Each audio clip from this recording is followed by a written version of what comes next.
காளி நாடி வந்த மக்களுக்கும் தேடி வந்த மக்களுக்கும் வாழ்வுகளை கொடுத்து நல்வாழ்வை புரிந்து ஆபத்து எந்த ஒரு வேலையில அன்னைய குரல் கொடுத்தா ஆனந்தமா வருவா.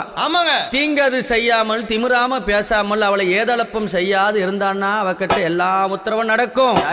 தீங்கது பேசி அவளை எப்படி ஏதளப்பமா பேசினா ஒருத்தரையும் வாழ விட மாட்டா. நம்பியவருக்கு தெய்வம் அங்காளி. எப்படி நம்பியவருக்கு தெய்வம், நம்பாதவர்களுக்கு யாரு அம்மா? நம்பாதவர்களுக்கு அவளே மகா பெரிய பிசாசாவா.